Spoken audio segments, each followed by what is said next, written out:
السلام علیکم، ایک اور نئی ویڈیو کے ساتھ میں ہوں محمد اشتیاق قادر۔ آپ دیکھ رہے ہیں میرا یوٹیوب چینل جناب ایچ نیوز۔ آج ایک اہم خبر سے آپ کو آگاہ کرتا چلو۔ اپوزیشن اتحاد کا IMF رپورٹ میں سامنے آنے والے معاشی بے ضابطگیوں کی تحقیقات کا مطالبہ کیا ہے۔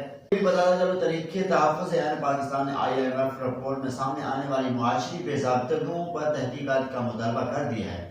سابق گورنر سندھ محمد زبیر نے پریس کانفرنس کرتے ہوئے کہا کہ حکومتی نمائندے IMF کی رپورٹ میں اپنا موقف سامنے رکھے اور 48 گھنٹے سے زائد گزر گئے، لیکن کسی حکومتی نمائندے نے IMF رپورٹ کی تردید نہیں کی اور IMF کی شرط تھی کہ رپورٹ جاری ہوگی اور تو اگلی قسط ملے گی۔ IMF کی رپورٹ میں لکھا ہے کہ پاکستان میں اشرفیہ اپنی جیبیں بھرنے کے لیے معاشی ترقی میں رکاوٹ ڈال رہی ہے۔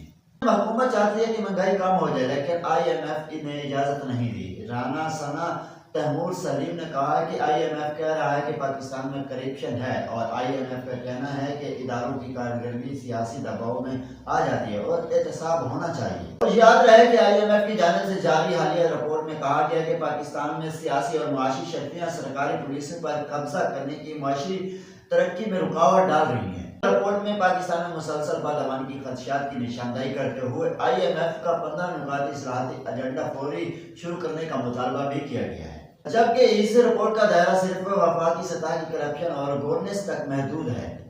اور دوسری جانب رپورٹ میں یہ بھی لکھا گیا کہ عام سرکاری اداروں کو حکومتی ٹھیکوں میں خصوصی مراعات ختم اور SIFC کے فیصلوں میں شفافیت بڑھانے اور حکومت کے مالیاتی اختیارات پر سخت پارلیمانی نگرانی کی سفارش بھی کی گئی ہے، جبکہ انحصار بادامانی اداروں میں اصلاحات کی ضرورت پر بھی زور دیا گیا ہے۔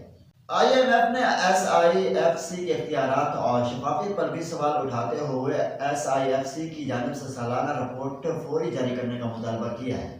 رپورٹ میں یہ بھی لکھا گیا ہے تمام سرکاری خریداری بھی 12 ماہ میں گورننس سسٹم میں لانے کی ہدایت کرتے ہوئے کہا ہے کہ پالیسی سازی اور عمل درآمد میں زیادہ شفافیت اور جواب دینا ضروری ہے۔ اس طرح کی ویڈیو دیکھنے کے لیے ہمارے یوٹیوب چینل جناب ایچ نیوز کو سبسکرائب کریں اور بیل آئیکن لازمی کریں، کیونکہ ہر آنے والی ویڈیو آپ تک پہنچ سکے۔